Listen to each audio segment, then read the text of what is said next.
through underground caverns and rivers, and like the tendrils of a tree, our roots seek the warm heart of the earth.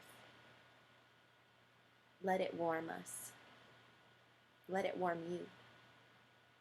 The earth's warmth and energy flows right back up to us, nurturing us, keeping us warm, keeping us light,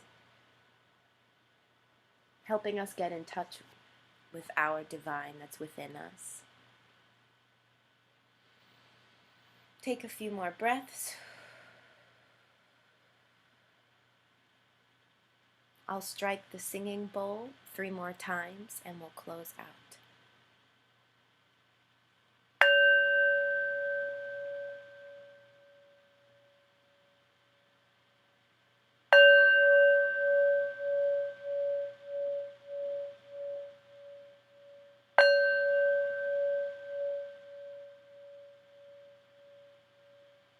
I hope that one day we can be together in person so that you can like really feel this bowl.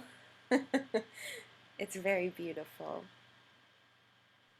If you are interested, you're able to purchase one online. That's how I found it. I did a little bit of research and I found one that I really love. And here And we I actually, the sound just reverberates, and so I can feel it within me, even through the video in this virtual space. So thank you for that. Sure. I want to say there's actually a way that I can kind of rub the top of it and it starts to increase volume, increase volume. It's like really, really resonating. It's very exciting. I'll try it towards the end on camera and see if that sounds Okay, anything. maybe in the ending, at the end when we close with meditation. Sure. Mhm. Um, okay. Hi everyone again. Good Thank morning. you for taking some breaths with me. It feels good. It helps me stay calm. It helps me set intentions for our time together. So welcome again. It's November 1st. Woohoo! We made it. I'm Brenda. I see, who do we have with us? Professor Sandra Addison Brito. What's up? Happy November And 1st. Senior Bishop Milton Brito. Hi, good morning. Thank you very much. God bless you. Same to you. Thank you. It's nice to see you. I see our musician Wesley. What's up, Wes? I see Travis. Hey, Trav. I see James is here. Good morning, James. James is one of our board members. So cool. On behalf of our team, I welcome each of you that have joined us on Facebook. Anyone else who's here, we love you. Today, we're just 2 days away from the national election.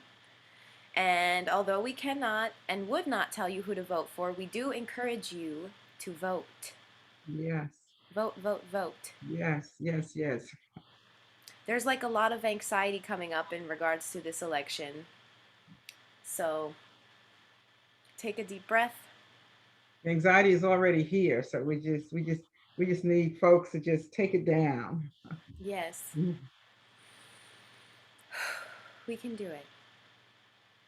As we stay centered in this space of reimagining community with our key questions, what kind of world do you want to live in? And what would it take to create that world?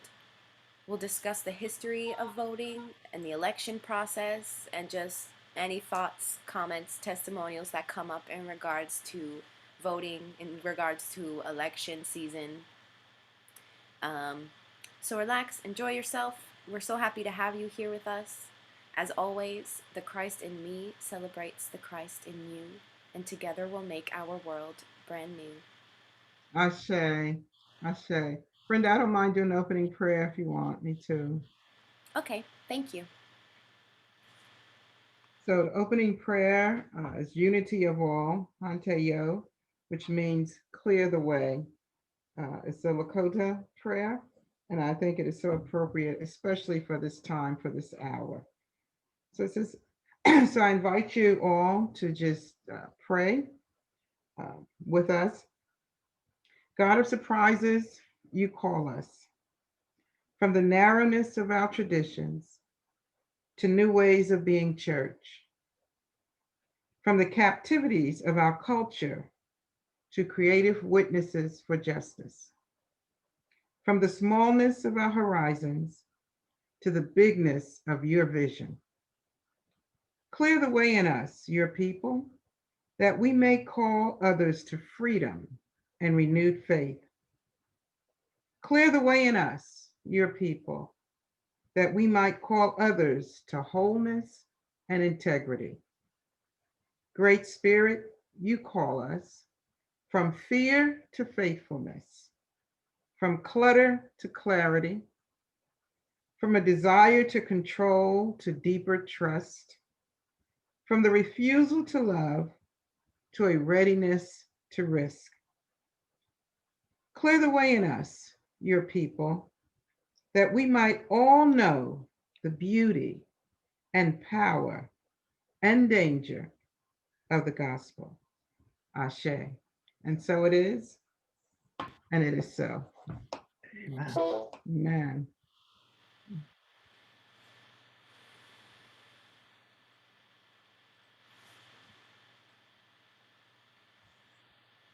So I will share some information about Triumph Life Center.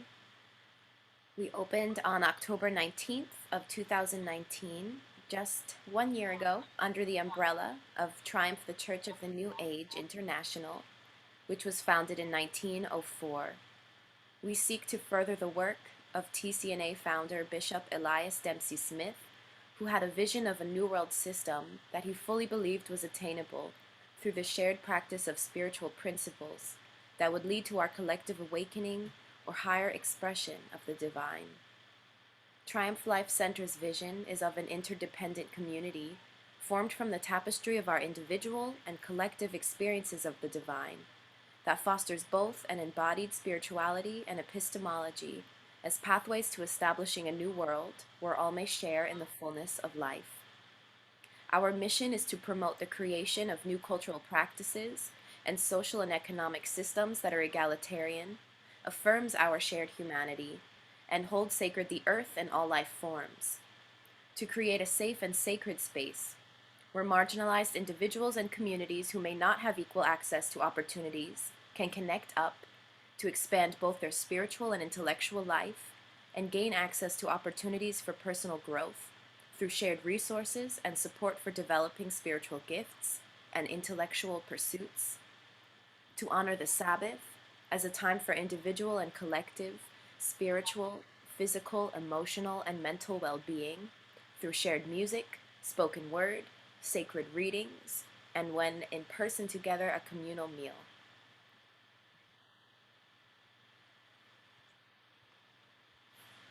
Our goal is to be a hub for conversations envisioning a new world order, creative arts expression, emerging social entrepreneurships, promoting community-owned sustainable food systems for access to healthy living, expanding reverence and care for the earth and all life forms, forming alliances and building bridges across community barriers that mutually affirm our shared humanity, people of all faiths, cultures, ethnicities, races, genders, orientations, abilities, and personal challenges, etc., to be in community with each other on one accord.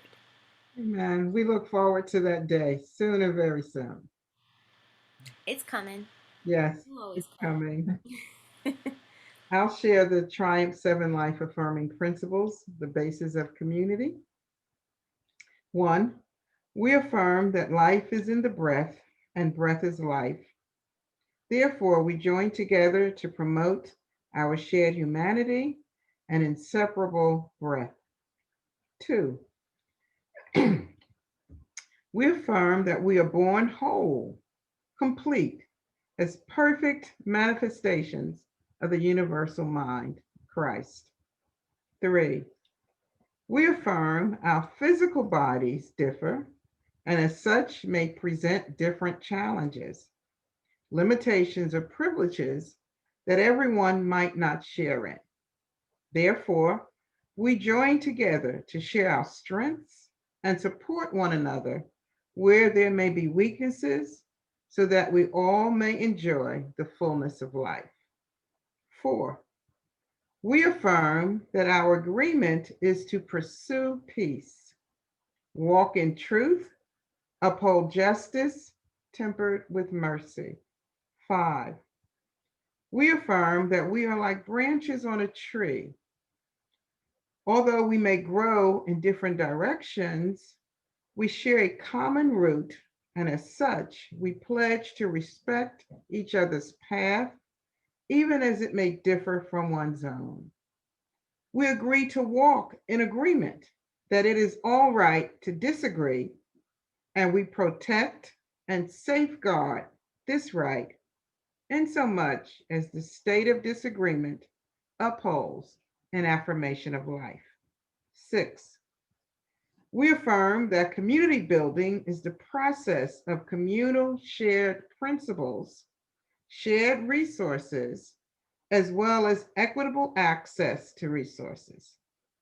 Therefore, we commit to being agents of an open culture that welcomes everyone to participate in the life of the community, with the provision that we also hold each other accountable for acts that do not support the life affirming principles of our awareness, while equally looking for and enacting a commitment to forgive and restore in the spirit of humility and love. And seven, we affirm the earth and all that dwell therein are manifestations held within the universal mind, Christ.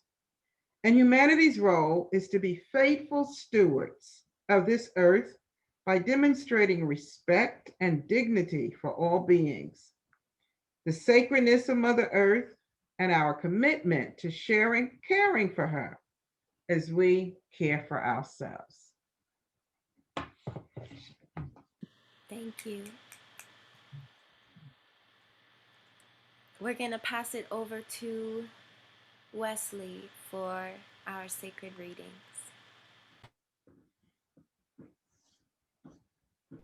Okay.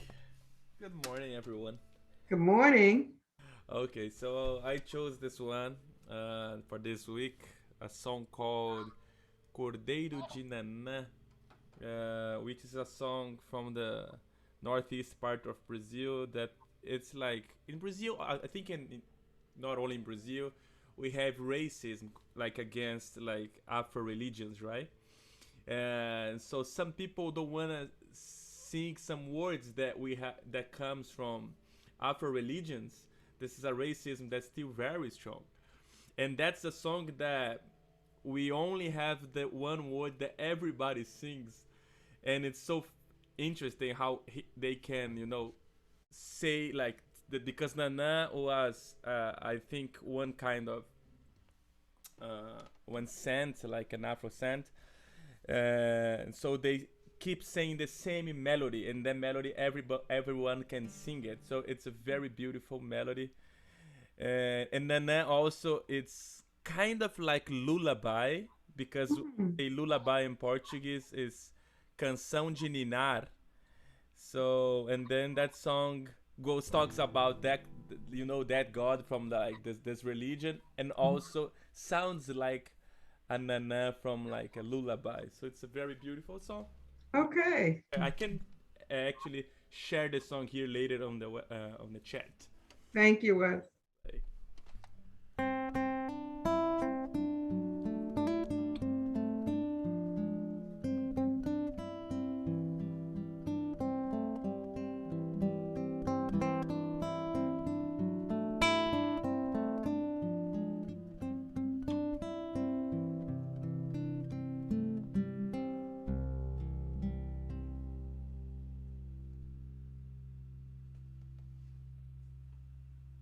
Cry now, laugh later.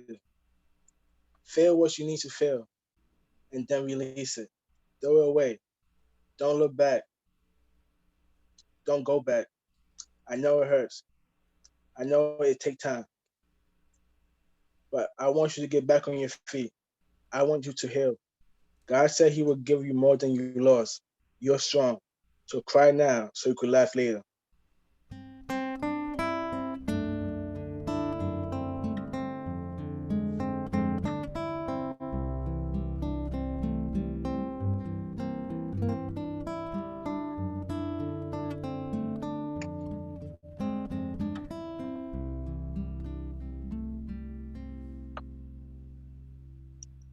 Inner work. A war I'm glad you won. You did it. A war you thought you were gonna lose. You did it. The enemy knows your fears and weaknesses. You did it. A mission that needed to be fulfilled. You did it. You went inside and defeated the enemy. You did it. You won.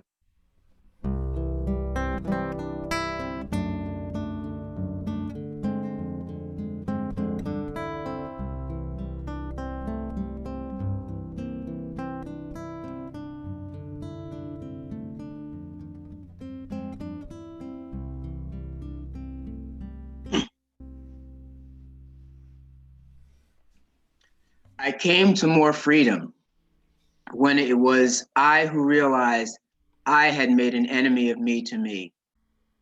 And more freedom came when more freedom came when it was I who realized we are of a sameness and more freedom came when it was I who realized I had made a slave of me to something, someone, some other, not me and not for me.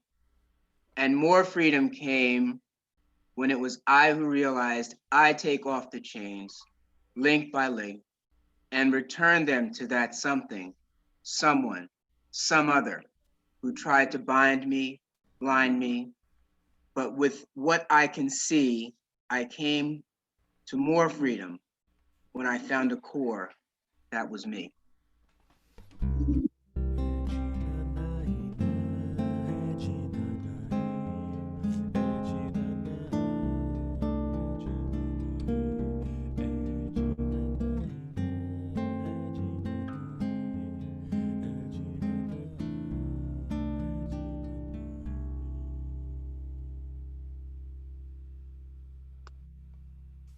Welcome home.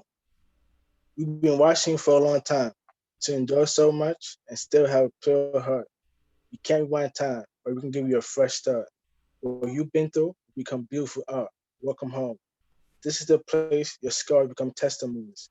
Your rebirth will be a ceremony. Welcome home. This is where you belong. Welcome to Triumph Church. And you can sing along this last part.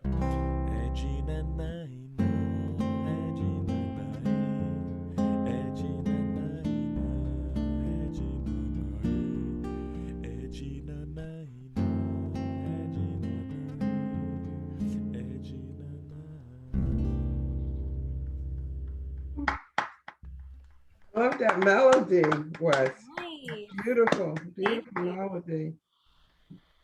And each of the poems, thank you, Travis and Wes and James. Thank you for just throwing your hat into this creative sacred space and sharing with us one of your original pieces. Thank you.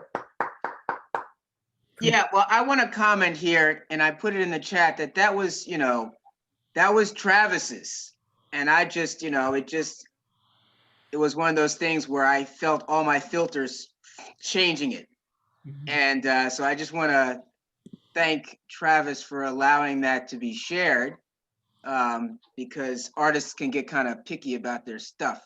So I don't want to step on anybody's toes, and but the changes I made really did something for me, and the whole notion of freedom and choice and all that kind of stuff. So that's all. I just want to say thank you, Travis. No problem. No problem. We inspire each other. Yeah, Travis I think that my stuff too. that's what artists and in this sacred space, our goal, our aim, our intention is to inspire. Whenever music or the spoken word or the written word touches us in a way that brings out more in us, I think we've achieved our goal. So Travis, thank you for just blessing this space and inspiring others to bring out of themselves their godness. Cheers. Okay. So we're gonna get started with our discussion. Wesley shared the YouTube link for the song, which we will share for sure. And we'll add it to our playlist if it's on Spotify. Thank you. So, again, back to our key questions, our key discussion, theme of discussion recently, reimagining community. What kind of world do you want to live in, and what would it take to create that world? Very big questions, but definitely worth some consideration and some conversation. Yeah. So we're going to touch a little bit on democracy today,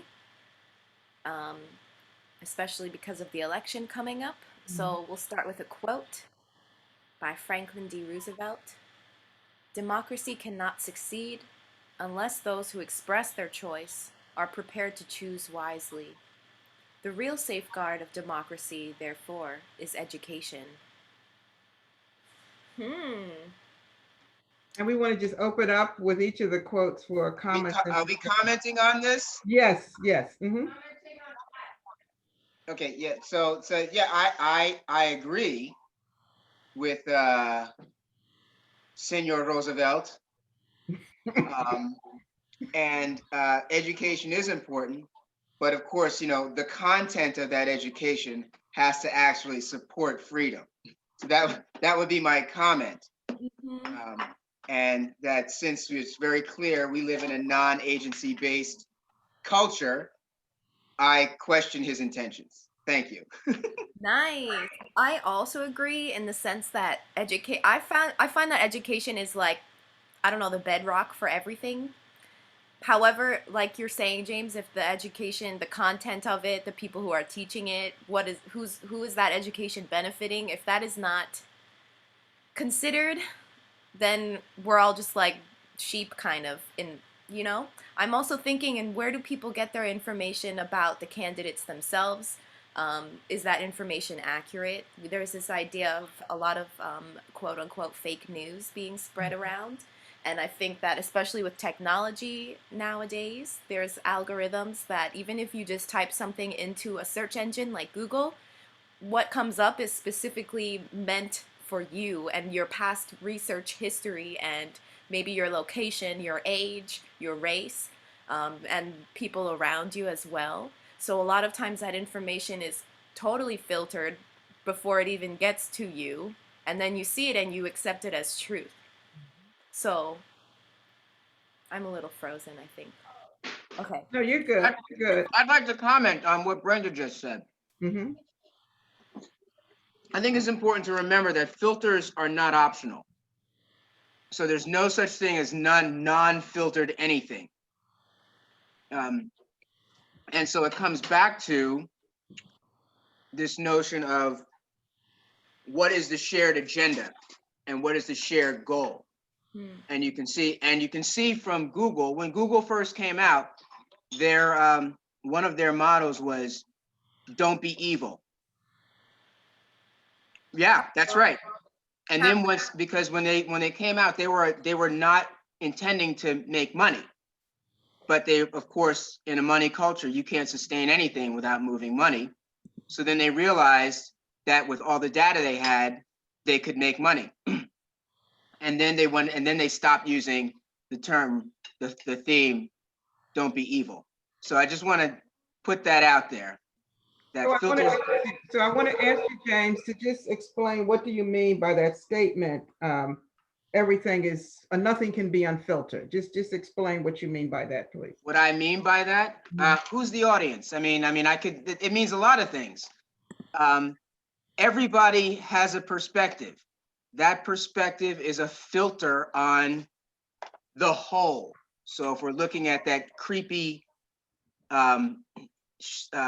picture meme that Brenda had shared where the fingers were God, I mean, that thing creeped me out. It still creeps me out. Right? each one of us is essentially a kind of a filter from this, we'll put it in religious terms, filter from this universal divine. Mhm. So I don't have direct access to your perspective. You don't have direct access to mine. I don't have direct access to Wesley's, you know, and he doesn't have access to mine. And so that's one meaning of the filter. But then, you know, in the context of making the search, right, talking about the Google search, right, they have to determine what's going to be in that first 10 or first 20 search results. You can't have everything in the first 20. So there has to be some kind of filter that puts the first 20 in there. And my point is that whatever filter is there represents an agenda. And so we can say, is that agenda life affirming or not? Is that agenda affirming agency or not? Is that agenda, you know, supporting different points of views in that one search result or not? So for example, if I go and search for Trump, right? Let's just make it emotional. I go and I search for Trump.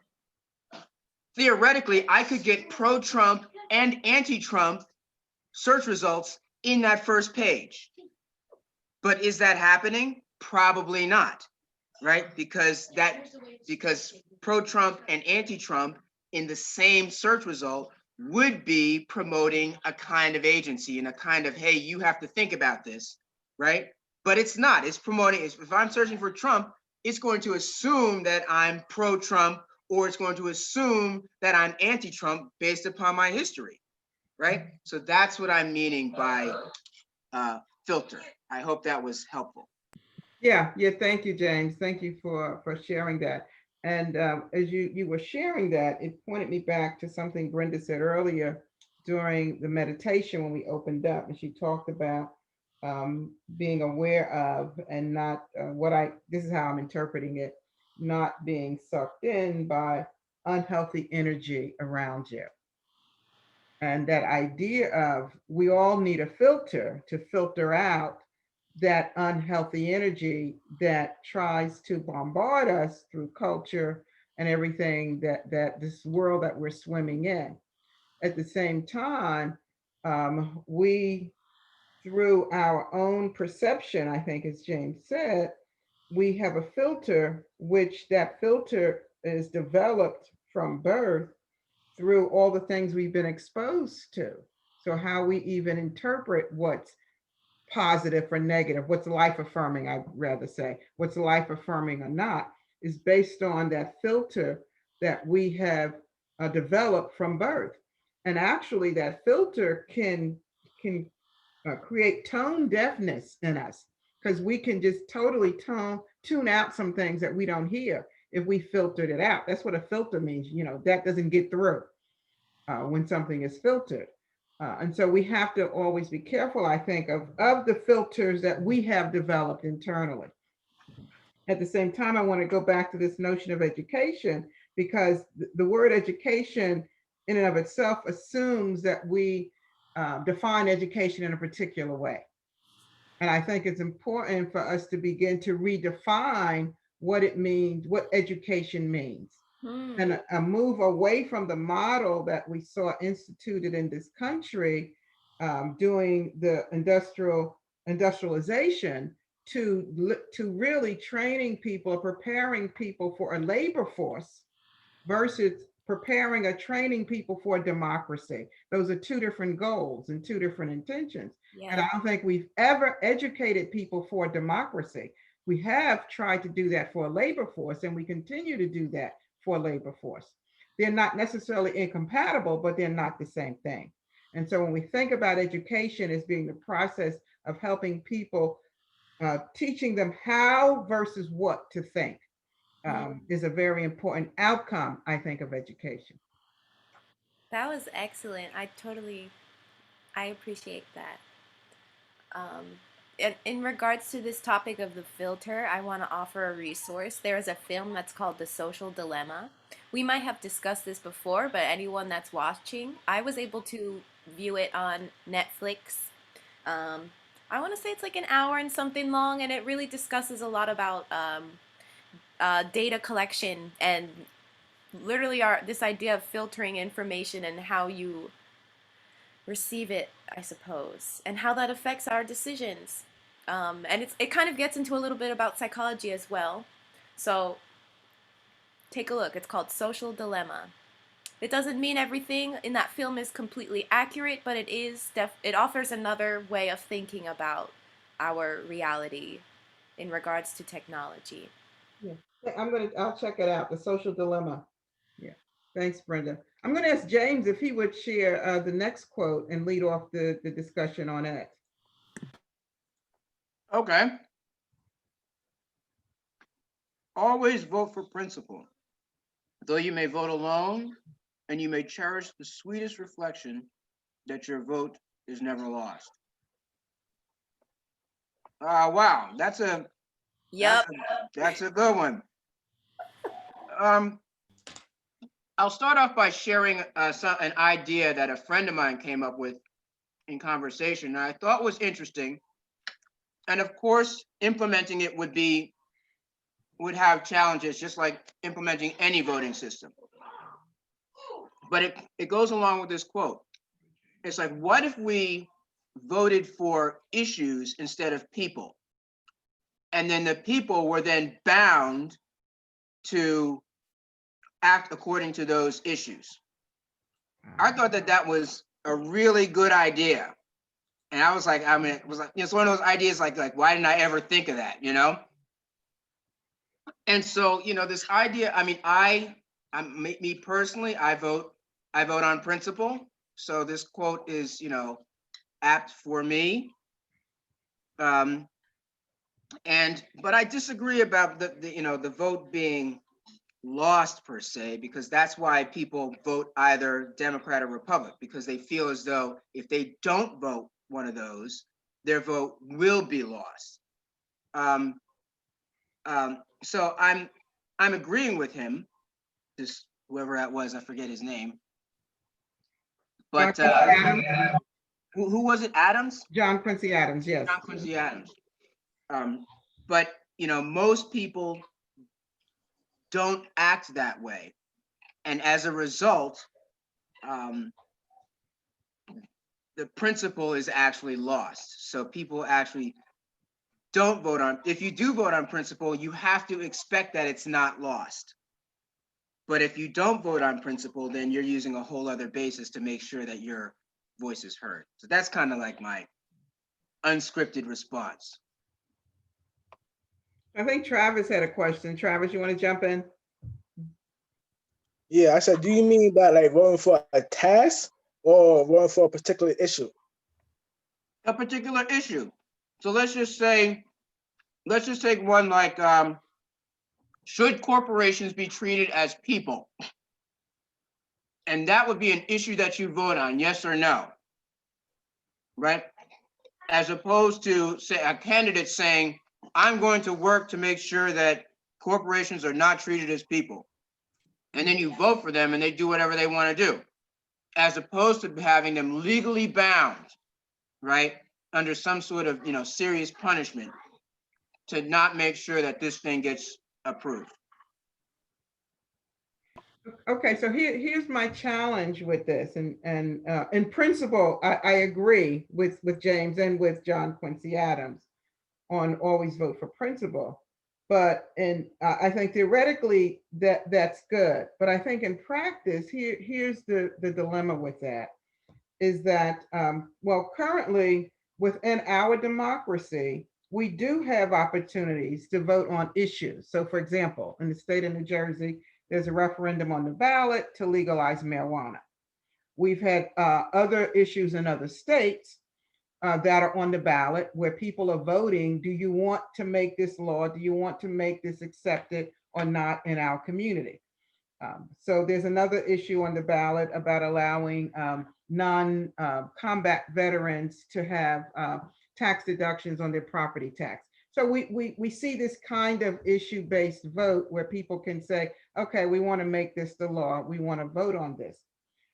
But my issue with the voting on principle, I think, is where we get into the slippery slope, where I find a lot of evangelical Christians and fundamentalists and whatever the tradition will take a single issue, like, say, for example, abortion rights.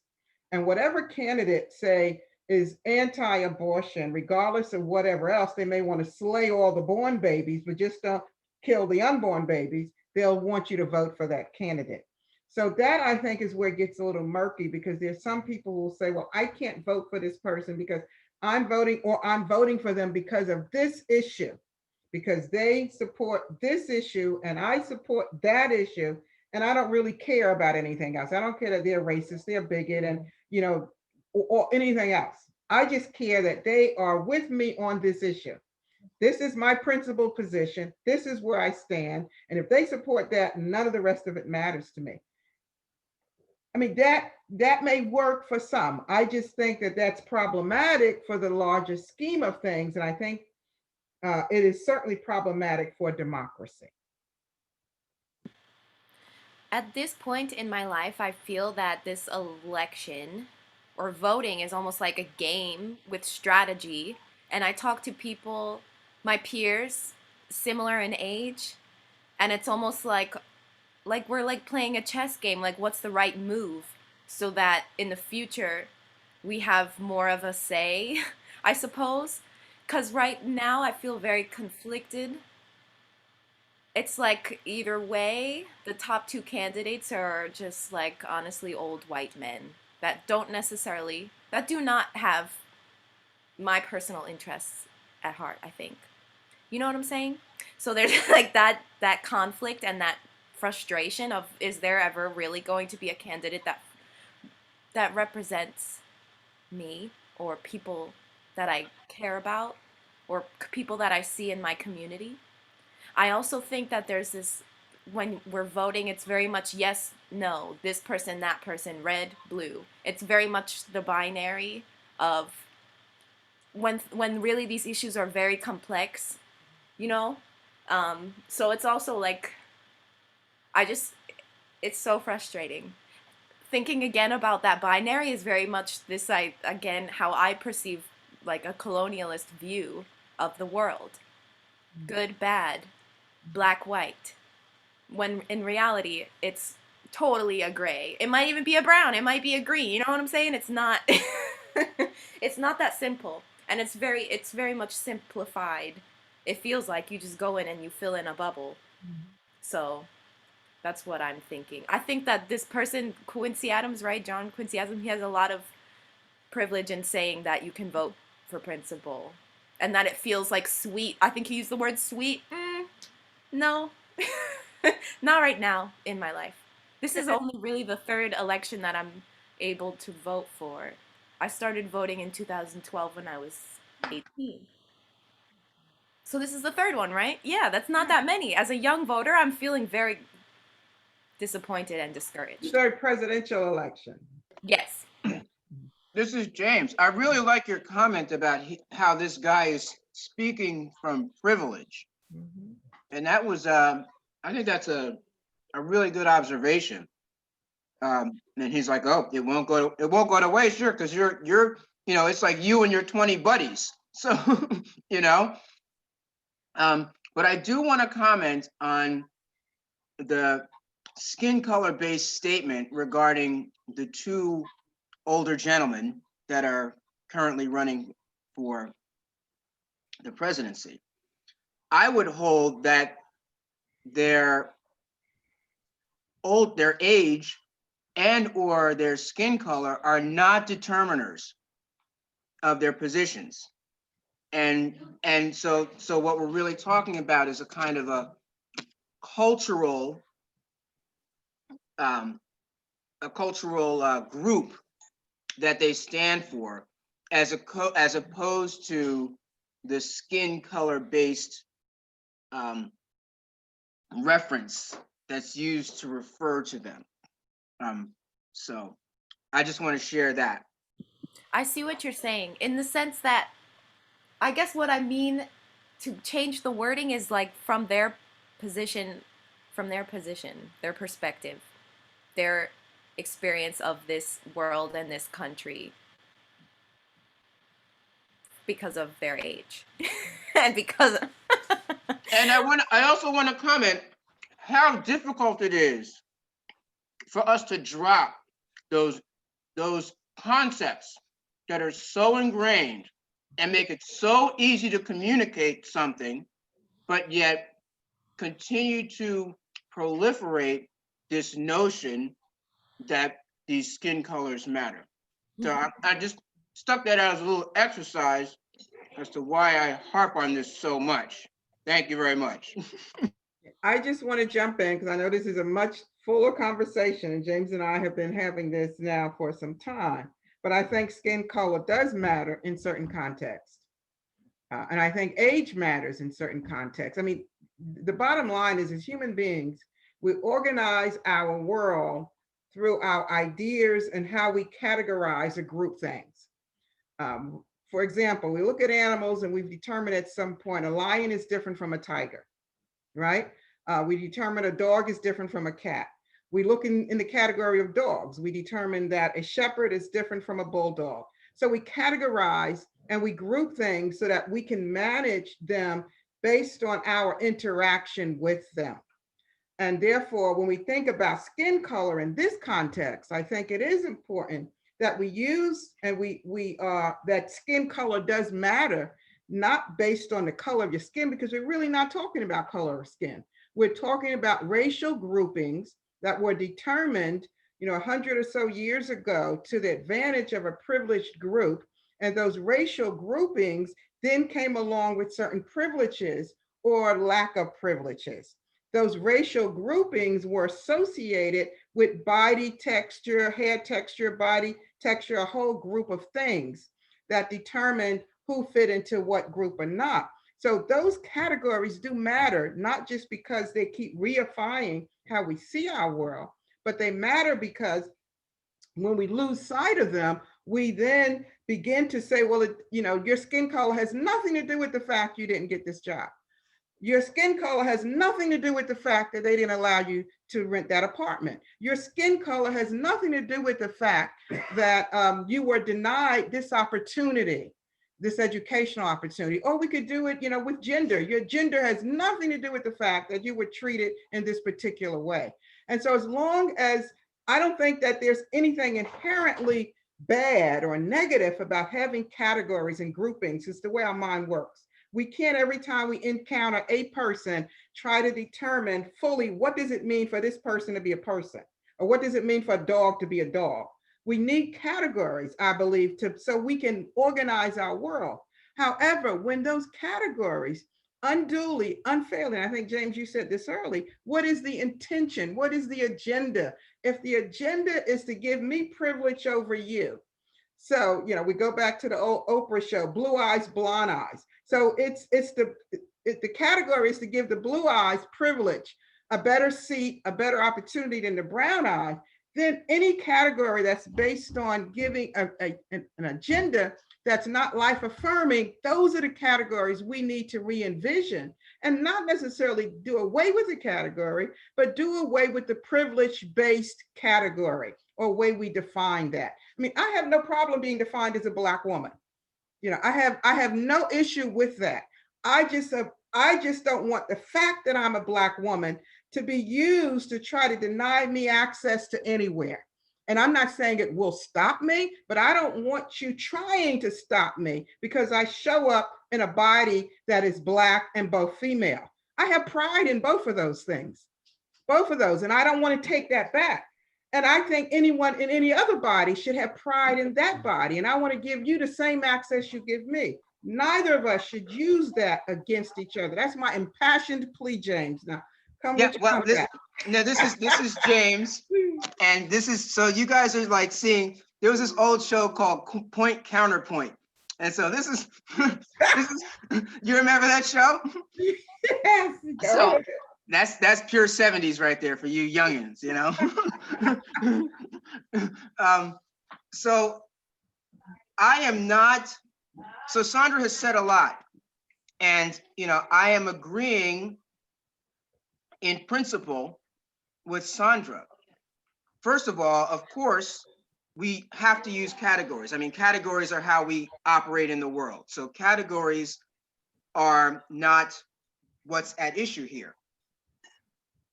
And also, so what is that? And also, as opposed to Sandra, I completely take offense to being called that word. I don't use it. I won't, and I don't refer to myself as that, and I don't refer to myself as part of that grouping. Because the creation of that grouping, the very creation of that grouping was designed to oppress. So why would so I'm arguing that I don't even want to appropriate that which was designed to oppress. And I won't use that language. So that's as far as male, female, that's a little bit more difficult, because that's a grouping that's determined for you by some other entity or energy, which we'll talk about it some other time, right? So, because of the nature of the way this grouping came about, I reject all of the language that was used to promote it, because the use of the language promotes a certain kind of categorization that is reaffirmed in the minds of people other than me, that are reaffirmed in the minds of people who say they don't want to oppress, but will oppress anyway, not because they want to, but because they have language that makes it freaking easy.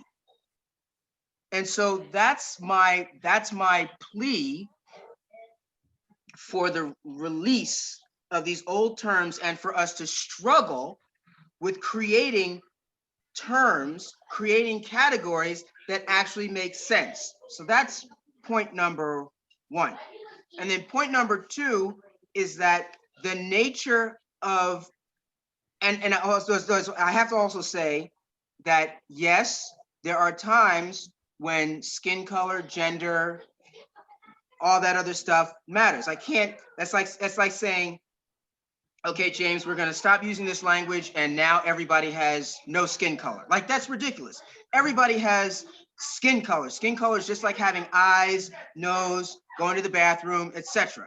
Right? So I'm not advocating the dismissal of skin color.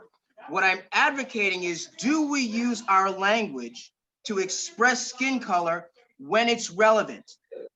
And if it's not relevant, then it's not part of the conversation. So, for example, if we talk about education, well, here's the example that's easiest to use. Skin color-based abuse in terms of sentences for prisoners. Okay, it's very clear that criminals of one skin color get different sentences for the same crime than other skin colors, right? Fine. The issue is not the skin color. The issue is that the sentences are not appropriately addressed. So what I need to do is I need to find those judges who are inappropriately sentencing and punish them, as opposed to saying it's not a skin color problem. It's a problem with those judges who are allowing these things to happen. And the skin color is the skin color will come out secondarily when we see that there's a disparity in the data between how the sentences are laid out. So in other words, I'm saying skin color becomes secondary to the fact that there is abuse. So that's where I'm going to stop. Thank you very much. Just real quick, because we're gonna have to move on to the next one. But yeah, I would agree up to a point. I think what you said in response is a valid. For me, I can incorporate that into what I said previously. Except on the last point, I think it's both. I think it's individuals such as judges, but I also think it's encoded in the law. It has nothing to do with who's sitting on the bench. When the 1994 crime bill was passed, that crime bill had nothing to do, it didn't matter who would be the judge sitting on the bench. When those laws determined that sentencing for crack cocaine would be different from powder cocaine, it essentially was encoding in the law racially based sentencing, which unfairly marginalized and oppressed Black people who would be more likely to use crack versus the powder cocaine. Not that they would have more cocaine, but that the fact that they would be the ones demographically who would have the crack, which would be less in value, less in quantity than the powder cocaine, was encoded in the law discrimination, which was based on knowing that in Black communities, that's where you would find the crack cocaine and not the powder cocaine to the same degree. So it didn't matter what judge you were. Sitting on the bench, you had to follow those laws, and you had to incarcerate with mandatory sentencing based on those laws. So in that matter, it's not the judge. It has nothing to do with the person. It has to do with way race and skin color has been encoded unfairly into our legal system from the time that this country was founded. Remember, we hold these truths to be self-evident, that all men are created equal and endowed by their creator with certain unalienable rights, life, liberty, and pursuit of happiness. That very statement excluded people of my skin, of my race. So it wasn't individual people, it was encoded in the law, the very fabric of this country. And I think that's why democracy and bringing to the surface skin color, making it apparent, looking at that crime bill, you would say, oh, just Black people use drugs more than white folks. We know data, statistically, there are far more white people by percentages that use drugs than there are Blacks. The highest percentage of things like meth and those kinds of hallucinatory drugs that we LSD, concentrated out in the Northwest, the Midwest, communities that are not African American, Hispanic communities. That's where the concentration of those drugs are. We know that, but yet when we think about the bills and the laws that were passed to regulate these drugs, it unfairly punishes people of color. Just very quickly, when I was talking this week about the referendum in New Jersey about legalizing marijuana and just having a discussion, well, two things. There's difference in decriminalizing something and legalizing it. But I said, to me, if I'm writing this legislation, if I'm sitting in the halls of the state house and saying, okay, we want to legalize marijuana, my first question is, what are we going to do and how are we going to vindicate all of those Black bodies that are incarcerated for years because they had possession of marijuana? That's a vital question for me.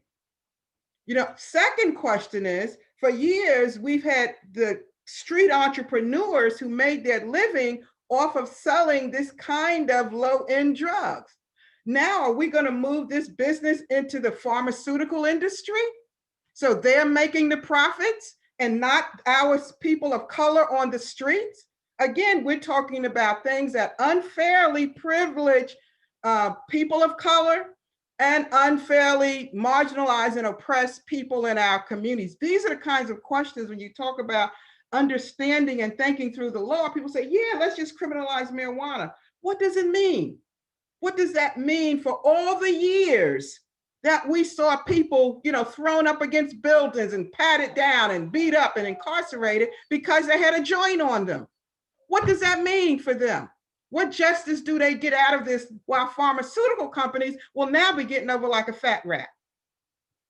These are the kind of questions I think we have to challenge in our democracy.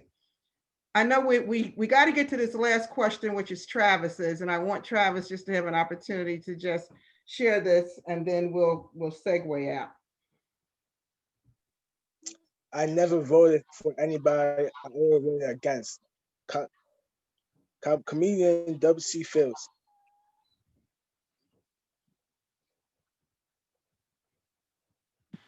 I'm feeling that hardcore in this election. As I said before, I'm feeling discouraged and conflicted and frustrated, I suppose, that My choices are like, it's like pick your poison kind of thing. And I'm thinking, okay, let me choose the poison that is not necessarily going to kill me, but is still going to really hurt me. Mm. That's what I'm thinking right now. And I don't know if it's always that way. I don't know if that's how voting has always been for citizens of this country. But in some ways, that's really disappointing. Not in some ways, it is disappointing that we can't go to our polling site and have that type of um, full on motivation and excitement and clarity about our vote. I think, Brenda, I think you shared the sentiments of so many people. Um, and so is it enough to vote against? Is it enough to vote? Is it enough to vote? James, you want to have the last word on this section before we close out and go to our closing meditation? The notion of here's my difficulty with the quotation of voting against as of voting for, is that being is essentially positive, and being positive means that the notion of only of voting against means that you're leaving open. It's that you're ignoring the general positivity that is in being, and I can't get with that. Like, so it's like if you're against, you have to eventually be for something.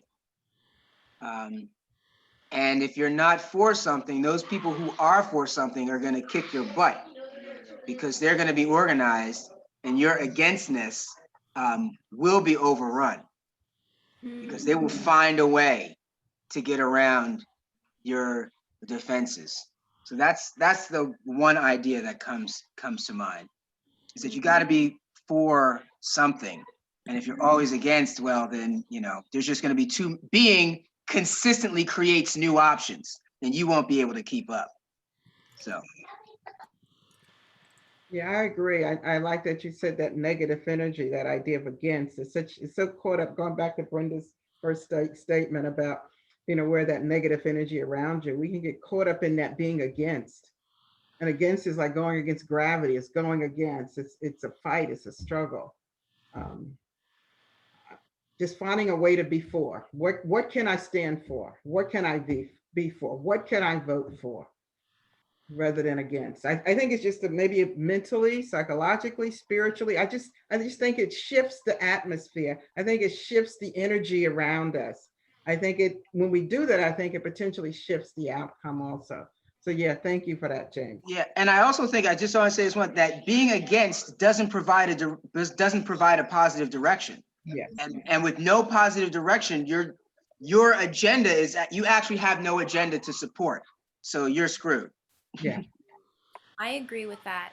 In the sense of for, the language, the word for, I guess had kind of like, I can't think of the word, connotates, gives a meaning Connotation, of manifestation, of creating, of something productive. And against, I just have this image of like my heels just like on the ground, like, don't make me do this, you know what I'm saying? And Yeah. eventually that will break down, as James was saying, like that.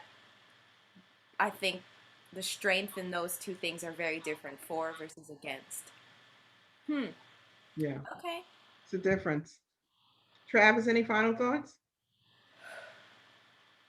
Okay, Brenda, you want to go ahead? I'm going to put this slide back up. All right. So I just wanted to share some information about voting. Some of you may know this, some of you may not, but I'll just kind of go through it quickly. The history of voting.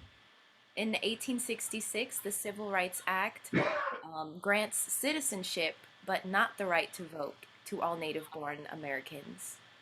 1869, Congress passes the 15th Amendment, giving African American men the right to vote. but with a lot of, a lot of terms and conditions. 1896, Louisiana passes the grandfather clauses to keep former slaves and their descendants from voting. So as a result, registered black voters drops from about 45% to 4%. Wow, 4 years later. And some of these other states, Mississippi, South Carolina, Alabama, Virginia, follow Louisiana's lead by enacting their own grandfather clauses. Boom, a form of voter suppression. In 1940, only 3% of eligible African Americans in the South are registered to vote. And the Jim Crow laws, such as literacy tests and poll taxes, are meant to keep African Americans from voting. Boom, more voter suppression. So this is more like a history of voter suppression than a history of voting rights. 1965, more than 500 nonviolent civil rights marchers are attacked by law enforcement officers while attempting to march from Selma to Montgomery, Alabama, to demand the need for African American voting rights. 1965, not that long ago.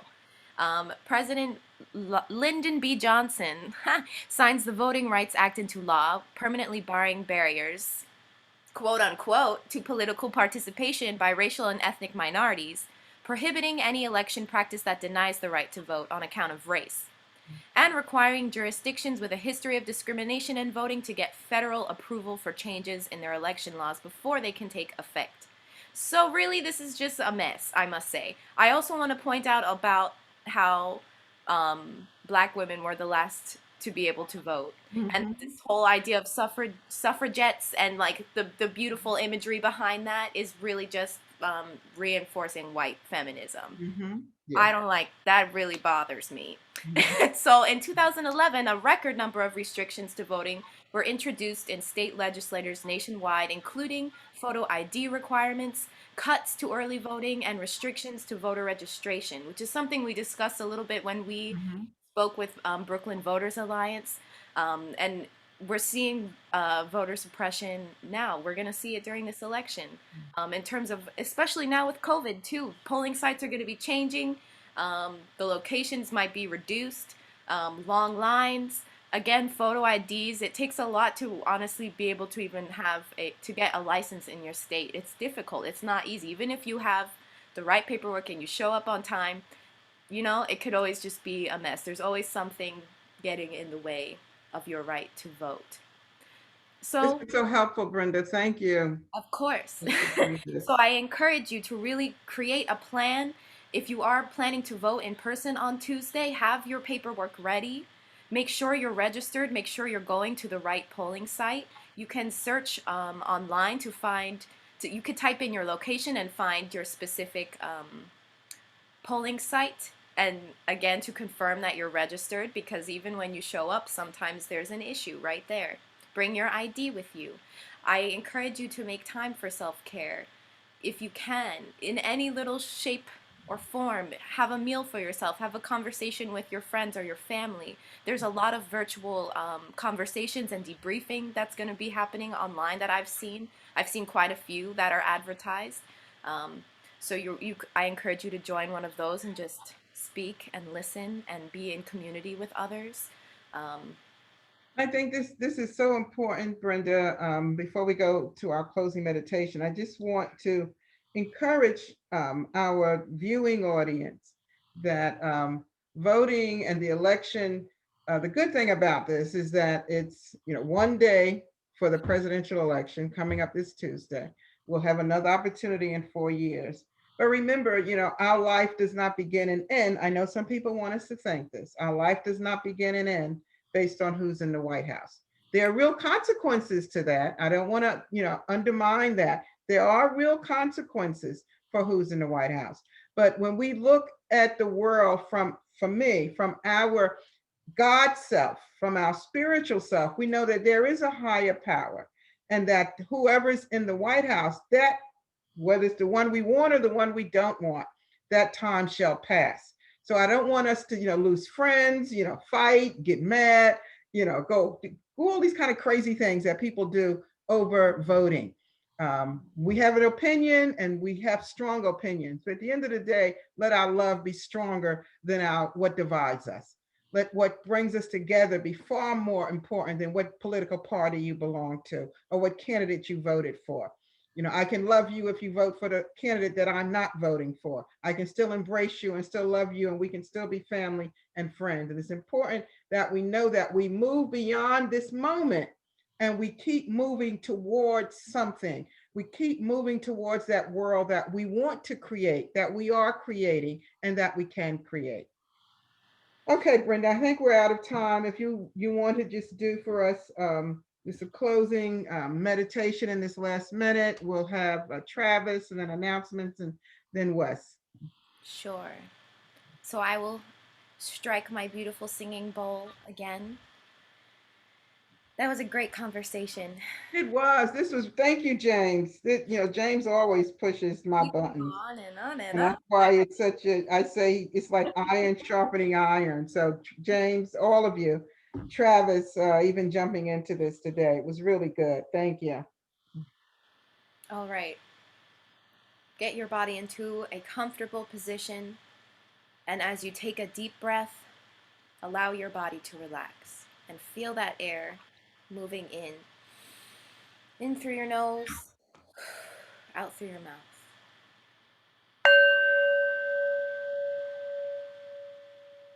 In through your nose and out through your mouth.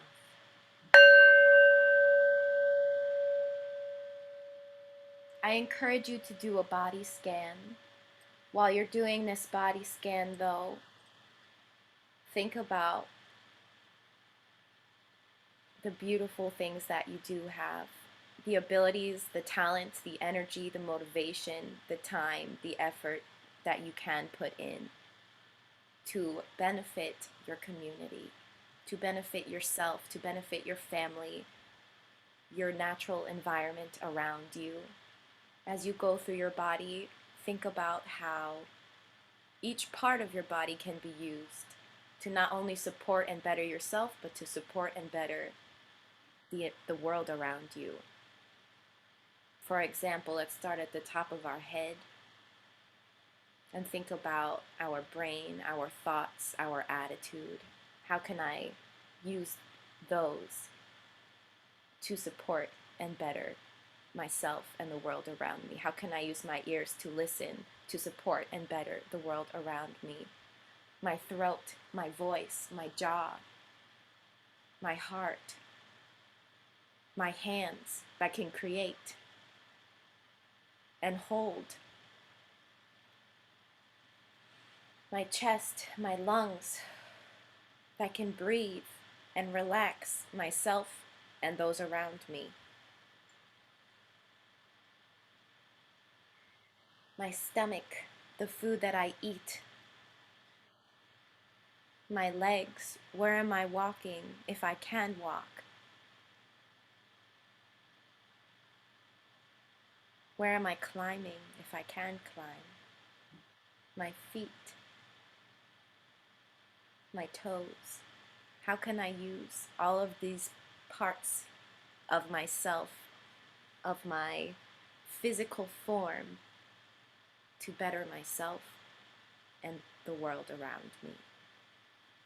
I'll strike the bowl one more time. Take a final breath.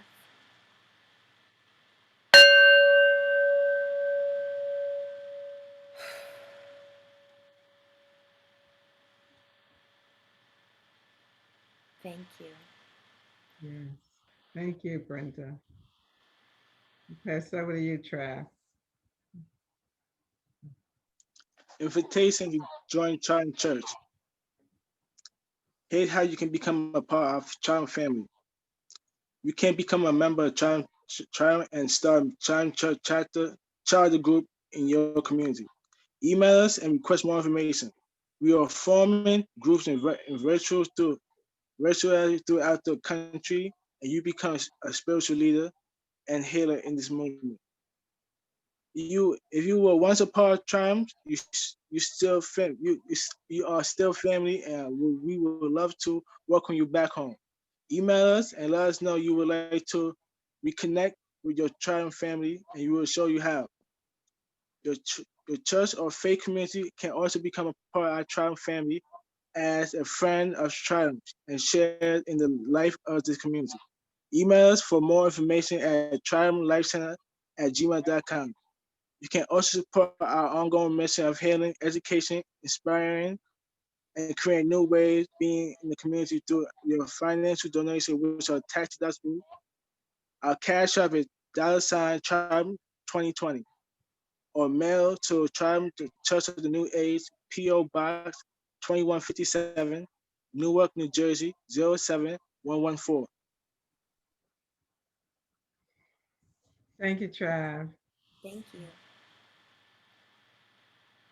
So as usual, we have our resource guide available. It's a Google document that has a lot of links and interesting information. There's some information about voting. We're also sharing some links and helpful info on our Facebook page. So keep an eye out. We have our playlist on Spotify as well as our YouTube channel where we've uploaded quite a few of our past discussions if you're interested in watching, including our discussion with Brooklyn Voters Alliance where we really talked a lot more about our voting rights, the logistics of it all, and voter suppression. So you're welcome to view that. Again, if you need any additional support, any questions, any comments, any ideas, anything you'd like to see, please email us at triumphlifecenter@gmail.com. And as always, please stay safe, continue to social distance, wear your mask, wash your hands, do all those good things. Even if you're feeling a little isolated, stay safe. It's the right thing to do for right now. Yes, it is. Go ahead, Wes.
Wow. Thank you, everyone. Thank you for joining us. That was beautiful. Let us pray. We cannot merely pray to God to end war, for we know that you have made the world in a way that people must find their own path to peace within themselves and with their neighbors. We cannot merely pray to you, O God, to end starvation, for you have already given us the resources with which to feed the entire world if we would only use them wisely. We cannot merely pray to you, O God, to root out prejudice, for you have already given us eyes with which to see the good in all people if we would only use them rightly. We cannot merely pray to you, O God, to end despair, for you have already given us the power to clear away slums and to give hope if we would only use our power justly. We cannot merely pray to you, O God, to end disease, for you have already given us great minds with which to search out cures and healing if we would only use them constructively. Therefore, we pray to you instead, O God, for strength, determination, and willpower to do instead of just pray, to become instead of merely to wish. Ashe and amen. Have a wonderful week, everyone. Go out and vote. Be safe, be well. We'll see you next week. Take care.